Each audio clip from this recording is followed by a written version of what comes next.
Hi and welcome back to the Homeowners Q&A. We've got a special edition for you today.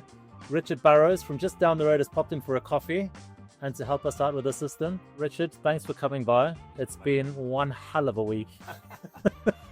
Understatement. How'd you feel? Exhausted. Emotionally drained. It has been an unreal situation we found ourselves in.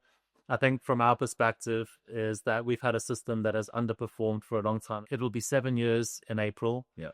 And it's never really quite got there. But the thing is, we just kind of sucked it up. You know, we went through the initial stages of the system being put in. Yeah. We had to just endure because we did not want to do the retrospective, what you call the retrofit. Yeah, is a phrase. Yeah. It's a big thing, isn't it? It's when you don't. I think because you live in it and you don't realize how bad it is. And when someone like myself walks into the situation and then you look at what's there, it's just amazing how bad things can be. And I didn't know what to expect when I got your message the other day. I'll be honest, I didn't know what to expect, and I thought, well, I know it's sort of bad from what you said previously on social medias and on obviously the on the forum, but actually seeing it in person is a very different thing. I mean, we're going to get into it in kind of subsequent videos, but the reason that we're now here and why you're here is because our heat pump has now given up the ghost. Yeah, it's kaput, it's finito, it's on its way out. We're going to have to try and figure out how to decommission it. Yeah, we've got to figure out kind of what's going to replace it. And I think from our perspective, what we now have to figure out is how we're going to do that without mass disruption. Yeah. Which is, I think, if a lot of people that I particularly see on the forums is that they're in a similar situation as us.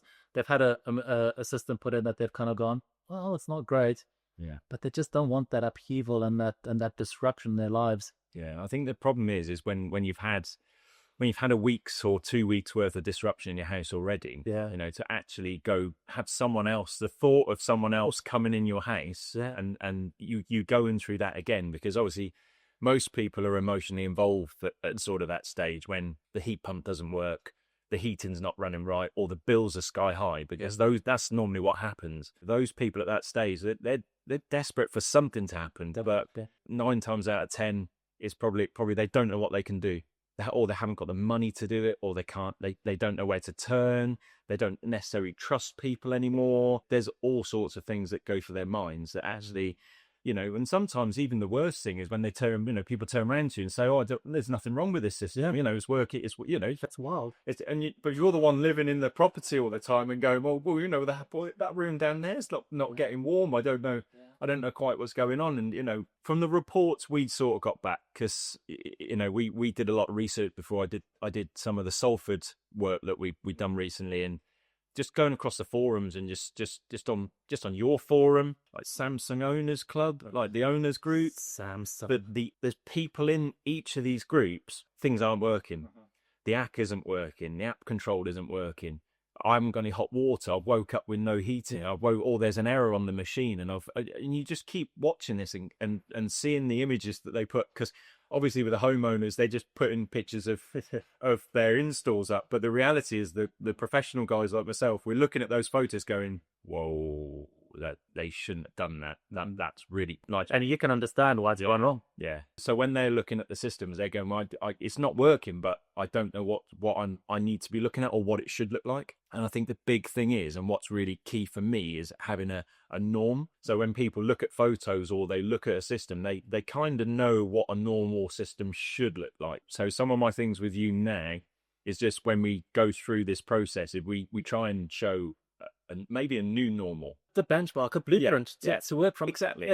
I'll be honest, I'm not a particularly technical person, and I've looked at what you've been doing, and you are incredibly meticulous. You are so technical, and there's a lot of moving parts. And unfortunately, I'm also doing the Heat Geek course, and I can start to understand how everything pieces together. But unless somebody takes the time to actually break that system apart, break it into chunks, you've done that with ours. You've had a look at, this should be done this way, this should be done that way. There's a big plan. Yeah. I tend to find that nobody tends to plan, or very few people tend to plan. Yeah. They just come in and they just try and figure stuff out on the fly. Yeah. And then hope for the best. Yeah. The problem is most homeowners who report back to a company and say something's wrong, what will happen is that company will come out. Yeah. They won't want to change that heat pump. They won't want to rectify much pipe work in that building because the money's gone and they're on the next job, you know. And the problem is you'll probably have another pump added to the system, or they'll break the circuit and they'll put a buffer cylinder in, or they'll this is what happens. Yeah. And then you end up in a situation where actually you still not got a house that eats properly. You've actually now got all these circulators, or something else has happened on the system, which has been another disruption for yourself. Yeah. And then you still not got a reasonable outcome. And that happens in so many houses, and it's time it kind of stops. Really, no, it's got to stop, because it's just everywhere you look, it's just an epidemic. There's an epidemic of all these systems not working. You follow a blueprint, you follow a plan, you have a proper design schematic. You know what you're working with. You have a full path of, a full pathway of where you're actually going and what you're going to do. This isn't just another book about heat pumps. The Ultimate Guide to Heat Pumps brings together the collective voice of over 35 contributors, engineers, designers, troubleshooters, and homeowners with more than 7,500 installations and 585 years of combined experience. It's no-nonsense, practical advice to help you get it done first time. Available now, link in the description. And for me, the emotional kind of stress actually plays into that. You're in a very fortunate situation. You know what you're doing. You have got your house running optimally. When you wake up and your heat pump is broken or not working, as was the case for us, that stress is next level, because now all of a sudden you're cold. There's no hot water. You start to panic. You go, okay, where can I turn to actually sort this out? People like you are trying to actually elevate that as a message. It's pretty much why we wrote the Ultimate Guide to Heat Pumps. You've contributed to that. Thank you so much for us. There is a blueprint here in terms of how it should be done. It's a message that is repeated time and time again by some of the top installers in the country. Start with a heat loss, get a design, get a plan, implement, make sure it's implemented correctly, and commission. That's basically the steps. It sounds easy, but it's not, right? Well, we'll find out, right? We'll soon find out. Well, it sounds difficult, but if you're not following those steps, you're not going to get a good outcome. If you don't feel as a householder you're getting the right information, or if you don't think that they've given you the same as what that next guy does, and that brings me on the sort of point that make sure you have more than one quote. Even if the other guys are delayed, don't rush into that process, because it will just come and bite you in the future. It would come back to haunt you. And it's every company you use has got a reputation of some kind. Do you know what I mean? Whether that's good or bad, do you know what I mean? You'll soon be able to vet those people and make sure their work's good. Look on Instagram, or look on, maybe some people aren't into that, but look on Instagram. Research these companies. Who are they? What work do they do? What capabilities have they got? And try and really research these people well. We've got the the beautiful thing about online and internet these days is you can check on so many companies in so many ways these days. If the companies aren't online or visible, I would worry about that. In terms of vetting, I've really established a very big problem in my head, and the reason for that is because if, for example, let's say you're an installer, and I come, you come to quote for us to put a system in, and I say to you, Richard, would you mind if I spoke to a couple of your customers? You go, yes, of course, no problem. You put me in touch with 3, for argument's sake. Those will be your best 3. You're not going to get they're always the best customers, the guys that are phoning you and screaming. No, right? That's true. So that vetting starts to break down. I know what you're saying. Again, you're going to put your best work on Instagram. If you're putting a shit on Instagram and, you're proud of that, then obviously that's just, okay, those guys definitely not right for us.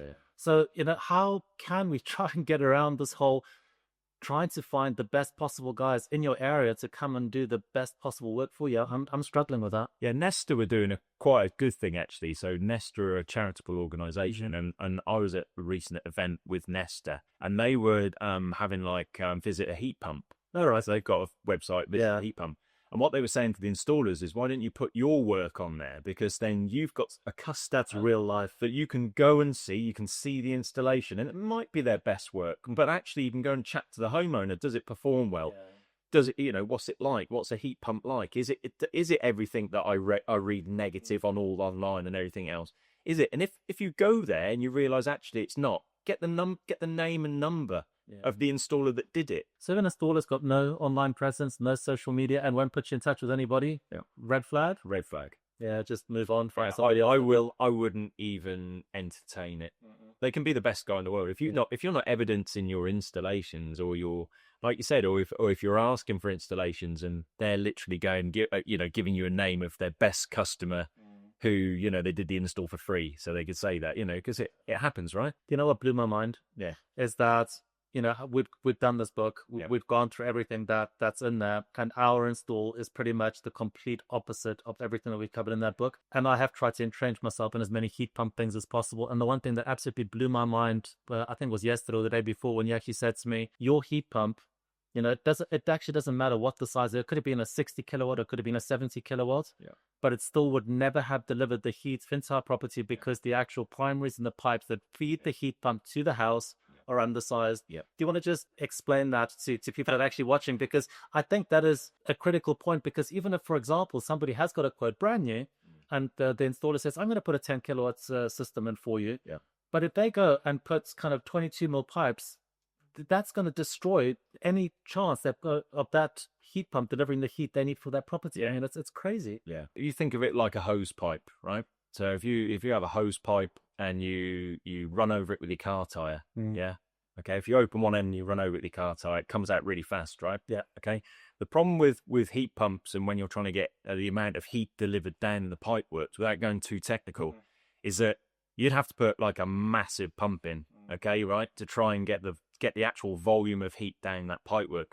And the problem with doing that is you can cause issues within the system.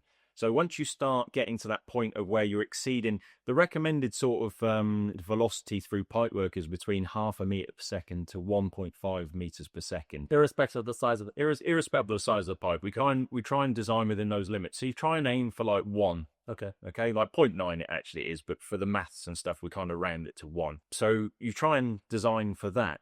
So when we say, look at your pipes, and we go, okay, well, we've got 18 kilowatts to get down it. That equates at DT5 to like 3,000 litres an hour, okay? Right. Which is a lot of water to move. Yeah. So the pipe, so in a nutshell, your pipes we cannot deliver that much flow down those pipes. That's what the crux is. So it doesn't matter. We could, like you said, we could put a 60 kilowatt unit. If your house needed 60 kilowatts and we put 60 kilowatt onto that pipe, we'd probably get no more than sort of, 10. I'm guessing at the moment, but we've got to do. So where we're going to start with your installation, we're going to find the manufacturer of the pipe work. We're going to work out what actual flow we can get down the pipe you've got, and then we're going to have to size in your case because we're trying to minimal disrupt your house, because obviously you live in a beautiful house. It's finished. We're at the point where we're not going to be ripping walls out. We're not going to be ripping walls out. We're not going to be ripping floors up. We're not going to be ripping your driveway up. We're not going to be doing any of that. So we've now got to work out a way of actually giving you something where the bulk proportion of it is still renewable. It still off a heat pump. But unfortunately, in your situation, there are going to be parts of the year where you're going to have to supplement that. Yeah. And that is unfortunately based on what design. How far that goes down, we know once we've done the heat loss calculation, which we're going to do hopefully shortly. We will find out exactly where we need to be. If you've got any questions about heat pumps, then you need to join the Renewable Heating Hub forums. You can connect with other homeowners, share experiences, and get advice on heat pumps and renewables. Sign up today and be a part of the conversation. Link in the description. So there's going to be loads of homeowners that have, they had a boiler on the wall. That boiler's gone. The heat pumps come in. Yeah. We're very fortunate because we actually went through the RHI at the time, so we just put extra metering on. So we actually retained the oil boiler at my wife's she was adamant about, thank God you do, thank God. Yeah.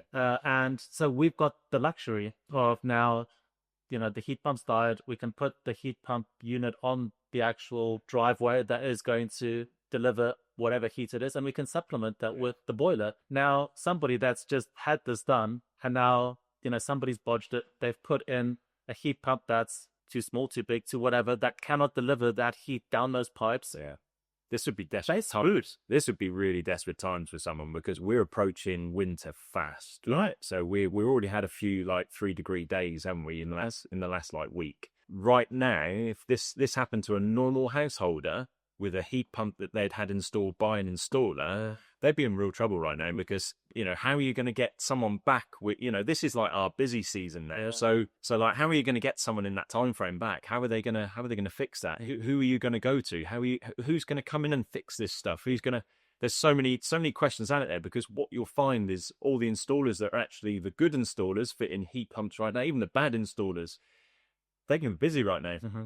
So how are you going to get someone come in, fix your home, do all these things this time of year when we haven't got enough numbers? The statistics are right now, aren't they, that you haven't got enough numbers of installers on the ground to do all the heat pump installs that are out there right now. So to have then someone else coming in and actually fixing a retrofit, or like we said, like a retrofix, and how do you actually get that achieved, and how do you do that right now? And it doesn't even have to be a retrofix. Let's say, for argument's sake, it's just a break. let's say the heat pumps just, it's that's it. Compressors blow, not worth changing. New one has to come in. You're without heat, and that I cannot see another solution. I find that mind blowing. I just don't understand how the industry has allowed it to progress quite quickly to this point. Yeah, it's a bit different with boilers, isn't it? Because because most boilers have common components, or if they don't have common components, there's loads of spares companies set up that you can actually get a spare from. But if you've got a heat pump go down and it's something major, like there's some like horrible stories, like some of the manufacturers that they can't get parts in. Yeah. Because they have to come from abroad, or they and I think Barry Sharp actually, he was subjective to that, and he was basically having issues off some manufacturers getting parts for some of the heat pumps he was installing. I mean, some people don't have the choice today. If they're doing like the Eco4 schemes or the councils and they're coming in and putting a heat pump in, those people haven't got a choice on what like unit they have externally, or even who's fitting it, and the quality of that installer. Yeah. So there's such a big market at the moment that's just, it actually worries me a bit. I'm not going to lie, even from a professional standpoint, like it worries me. I mean, I look at the cases out there, and like you, I'm a bit terrified. Yeah. There were, I think it was just under 100,000 heat pumps installed last year in 2024. I know just from my own personal experience and from, just countless homeowners that have contacted us, it takes about 2 winters for you to fully appreciate what's happening with that heat pump. So the first winter, us being the primary case, we sat through the winter going, oh, it's a bit uncomfortable here or there. And you just think, well, maybe that's the heat pump.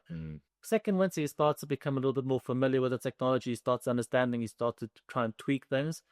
And I guarantee you that, in 2 years' time, so that takes us to probably next year or into 2027, a lot of these cases are going to start rearing their ugly heads going, this installation was shit. It was bodged. This whole thing is just a disgrace. Yeah. And then what do we do? So now you've got installed.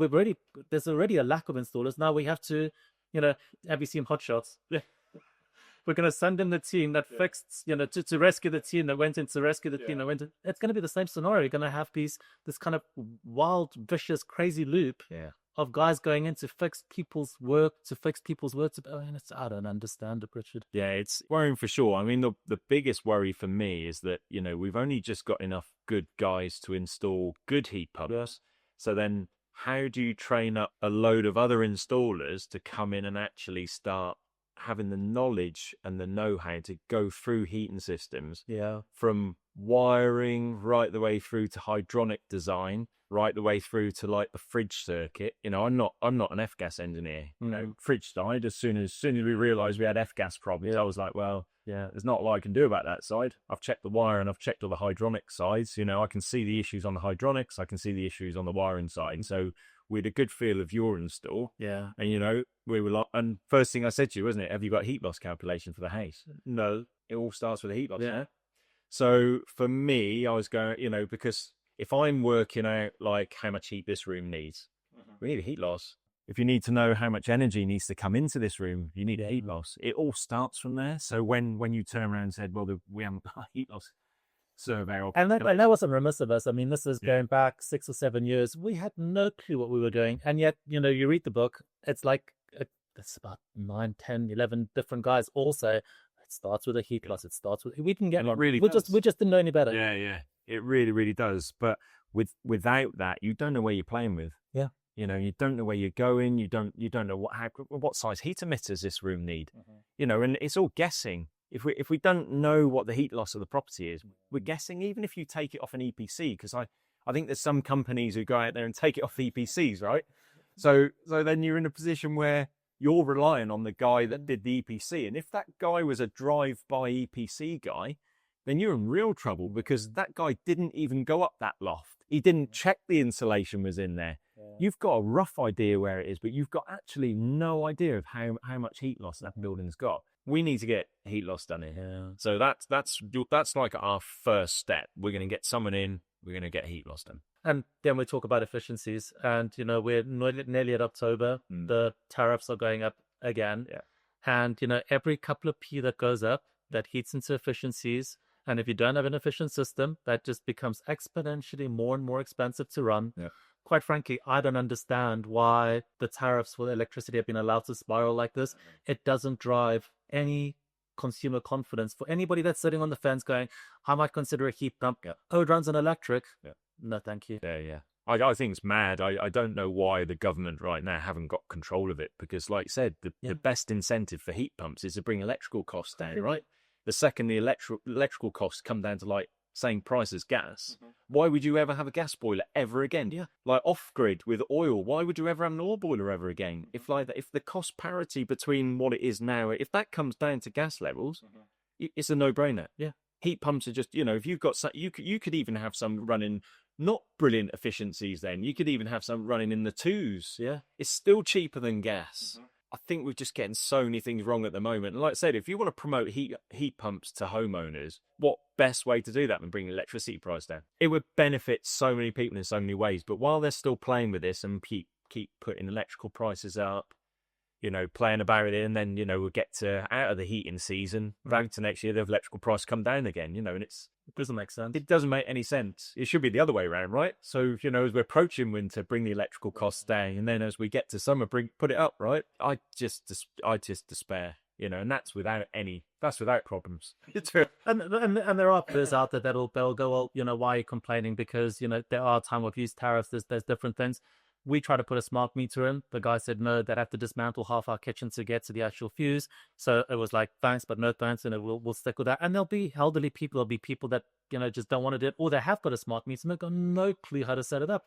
So, until something is done to actually make tariffs more competitive and make it a lot easier to actually implement and do, I just feel like we're just going to be constantly stuck in this route of just trying to convince the people to actually shift to renewables, which is, for me, it's just wild that that's not happening. I think it's the missing link. We get that bit right, I think everything will just snowball onwards from there. Richard, I can't tell you how grateful we are for you actually coming out this week. That's fine. You've spent a lot of time trying to get us up and running. Yep. So thankfully, we did have the oil boiler. You managed to get that working now. It is a temporary fix. And we're going to be moving over to the retrofit journey very, very soon, I hope. Yep. So if anybody does actually want to watch this and to follow us and to see what Richard is able to do and accomplish and, rope in other industry guys. Yeah, well, you've wrote a book full of guys, right? So what I'm going to try and do, I'm going to try and get the best out of the book. And we're going to try and rope the guys in that are actually in the book to come and part of the retrofit journey. And like I said, watch this space. Obviously, you're going to see the good points, the bad points, and I think what we can do out of it, and we can show and blueprint it for everyone else. And all the other homeowners out there have the same issues. Mm-hmm. Fingers crossed they'll see, what a good install looks like versus a bad install. Yeah, that's a great point, because we will try and highlight all the things that were wrong so that, if it's happening in your home, you can visually see that, okay, hang on, we shouldn't be doing this. And equally so, we'll try and show the good stuff. Yeah. And I think that's got to be the objective, right? There's some great guys in the industry. Like I said, let's get the best of the guys here, and let's see. We'll do more than that. We'll show what a good installation looks like. Love that. Great stuff. Okay, guys, it's time for the quick fire round. Would you rather have a cold house with cheap bills or a warm house with sky-high bills? Cold house, cheap bills. Oh, yeah. Mine be cold. Wife would have to put a jumper on, definitely. Exactly. Yeah. Easy. Would you rather have a glitchy smart thermostat or radiators that never heat evenly? Cool. Nothing worse than a glitchy stuff. Was it a Honeywell? Oh, no, that's I. Ooh, quite like the Honeywell thermostats. We like the Honeywell thermostats. Yeah, nothing worse. Nothing worse than nothing worse than the glitchy smart thermostats. So I'll go with the Honeywell. So I'll go radiators.